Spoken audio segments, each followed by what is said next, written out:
પૈસો છે ને લક્ષ્મી છે. લક્ષ્મીનો દુરુપયોગ અને દુર્વ્યય ન થવો જોઈએ. એ કરીએ એટલે આપણે લક્ષ્મી માતાનું અપમાન કર્યું કહેવાય. એ શું? તમે જુગાર રમો એટલે માતા લક્ષ્મીનું અપમાન છે. તમે લક્ષ્મીથી દારૂ પીવો છો એટલે માતા લક્ષ્મીનું અપમાન છે. તમે એ લક્ષ્મીનો ઉપયોગ કરીને ડ્રગ્સ લો છો એટલે લક્ષ્મી માતાનું અપમાન છે.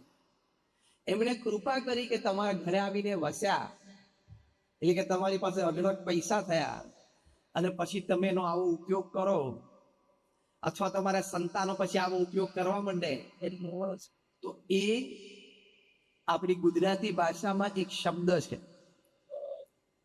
કોઈએ આપણી પર ઘણું ઋણ કર્યું હોય, ઘણી મદદ કરી હોય, અને પછી ટાઈમે આપણે એને મદદ ન કરીએ તો આપણે શું કહેવાઈએ? શું કહીએ? બોલો. નગુણો કહીએ ને? હા કે ના? આ શબ્દથી બધા પરિચિત છો? હા કે ના? આપણે નથી કહેતા કે આ માણસ નગુણો છે, એને કોઈએ મદદ કરી હોય, કોઈના પ્રત્યે સારી ભાવના રાખી, એની કોઈ કિંમત જ નથી આ માણસ.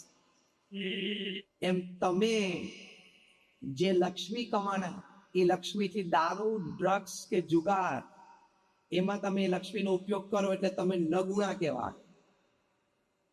ભગવાન એમ કરે કે મેં આને કૃપા કરીને સુખી કર્યો, અને આવો ઉપયોગ કરે છે. ભગવાનની આંખમાં ખોટા ઠર્યા અને ભગવાનની દ્રષ્ટિ ફરી ગઈ તો યાદ રાખજો, આજે નહીં તો કાલે, કાલે નહીં તો પરમ દિવસે પ્રશ્ન આવશે, આવશે ને આવશે જ. અને લક્ષ્મી રૂઠીને જતી રહે ત્યારે ખબર છે ને શું થાય?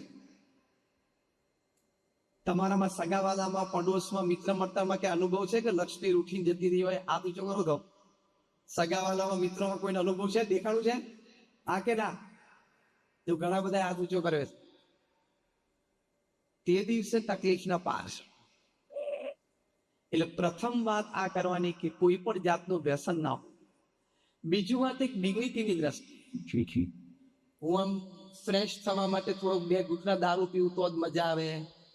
આખો દિવસ કામ કરીને થાકી ગયો હોય તો સાંજે જરા 2 ઘૂંટડા જોઈએ, અથવા સવારે ઘૂંટડો પીવું તો જરા ઓફિસે કામ કરવાની મજા આવે, અથવા તો ડ્રગ્સ લઈને થોડું નશામાં રહું તો રિલેક્સ થઈ જવું. આ બધા નમાલા વ્યક્તિઓના વિચાર છે. આ બધા કમજોર વ્યક્તિઓના વિચાર છે. કેટલાય મહાપુરુષો પૃથ્વી ઉપર થઈ ગયા, જે આપણે અહીંયા બેઠા છે, જેટલા આપણે અહીંયા બેઠા છે, એ બધાનો આપણો વહીવટ વ્યવહાર ભેગા કરો ને એટલે રતન ટાટાના છાટામાં ના આવે. ખબર છે ને? હા કે ના? બીજું, આપણે જેટલા અહીંયા બેઠા છીએ એ બધાનો વેપાર, ધંધો, વહીવટ વ્યવહાર ભેગા કરો એટલે મુકેશ અંબાણીના છાંટામાં ના આવે. હા કે ના? બોલો. આ બંને વ્યક્તિઓને કોઈ વ્યસનની જરૂર પડતી નથી. 12 કલાક કામ કરીને આખું એમ્પાયર 100 દેશોમાં ઊભું કર્યું, અને તારે 2 સ્ટોરમાં 2 ઘૂંટડા મારવા છે ને જોઈએ સાંજ પડે.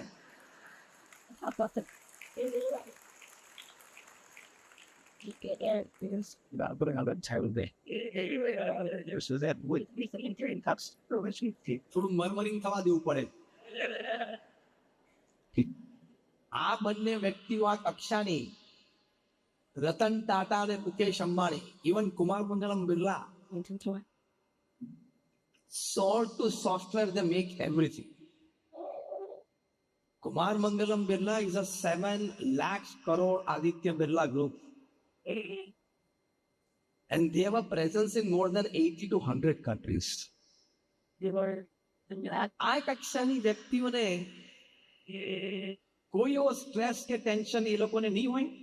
આપણે 2-5 સ્ટોરના 2-5 મોટલ હોય તો આ લોકો નહીં હોય ડિસિઝન સ્ટ્રેસના, ટેન્શનના.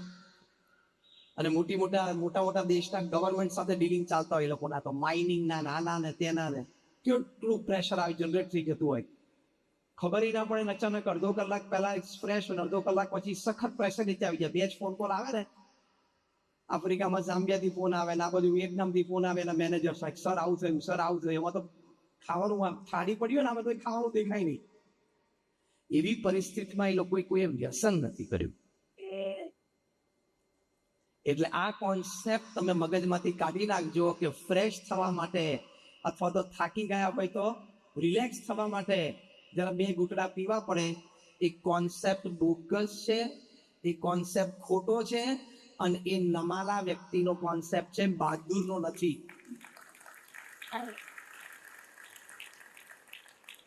બહાદુર વ્યક્તિ છે ને એના થોટ પ્રોસેસ થી ફ્રેશ રહે. અમે પ્રમુખ સ્વામી મહારાજને કામ કરતા જોયા છે. મહંત સ્વામી મહારાજને અત્યારે અમે એમને કામ કરતા જોયા છે.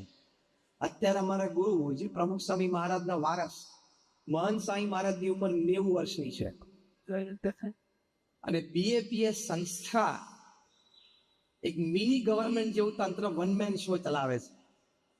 He is the administrative head and the spiritual guru of BAPS. એમના નેજા હેઠળ એમના નેતૃત્વના આશીર્વાદથી આ સ્વામિનારાયણ અક્ષરધામ રોબિન્સવિલમાં હવે પૂર્ણ થશે.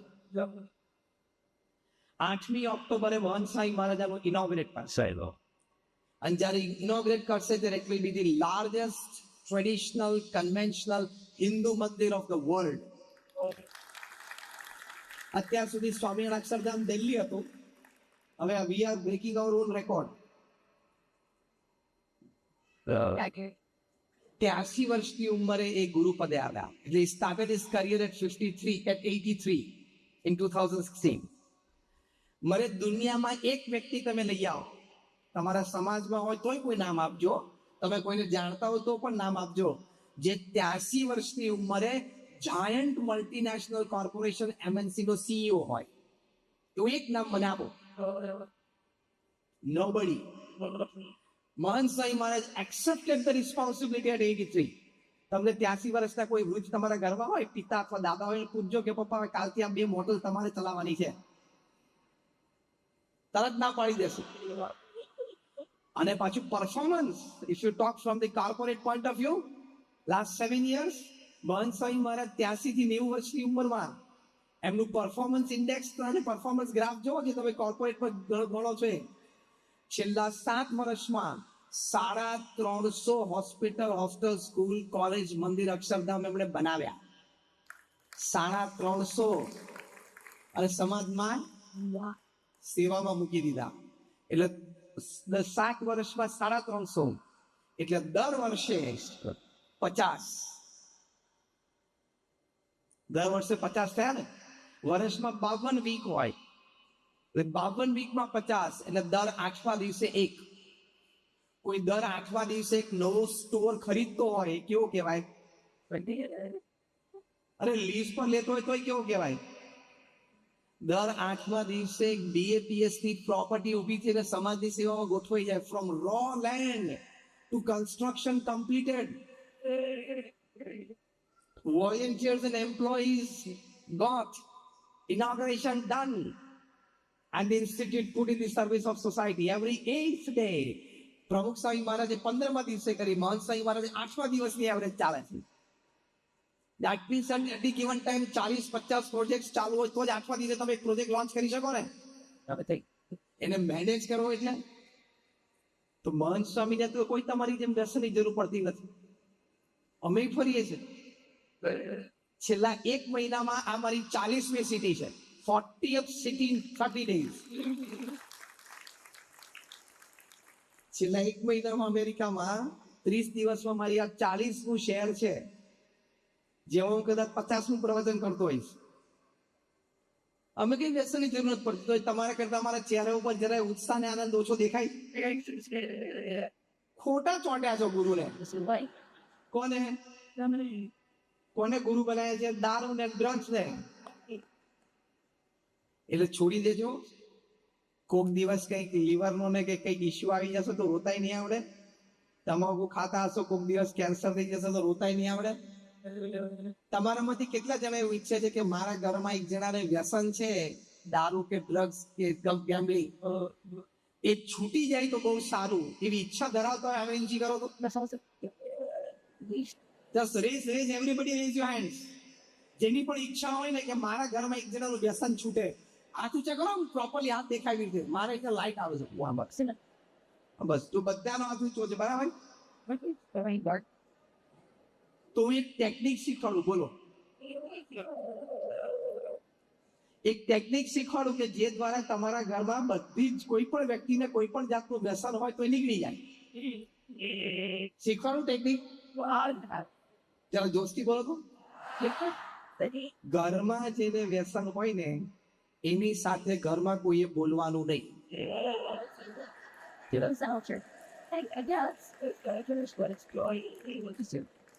જો એ વ્યક્તિને માન સન્માન પૂરેપૂરું આપવાનું. પરિવારમાં જે એનો હોદ્દો હોય, એની પ્રતિષ્ઠા હોય, એમાં જરાય ઉણપ ના આવી જોઈએ. એમાં કોઈ તુકારે બોલાવવું અથવા એવી વાત નથી. એમની જે સરભરા કરવાની હોય, સેવા કરવાની હોય, વ્યવસ્થા કરવાની, એ બધું કરવાનું. Is a family member. બોલવાનું નહીં બસ. અને એ કઈ બોલે તમે પાસે લેખિત જવાબ આપવાનો. લખવામાં શાંતિથી ટાઈમ લેવાનો, ભલે ઉભો. હવે દારૂ પીને 1 કલાક કાઢે છે કેફમાં, તો જવાબ સાંભળવામાં લખેલો વાંચવામાં ભલે ને ઉભો રહેતો 10 મિનિટ. તમે આ ટેકનિક અપનાવો એટલે અઠવાડિયામાં રિઝલ્ટ.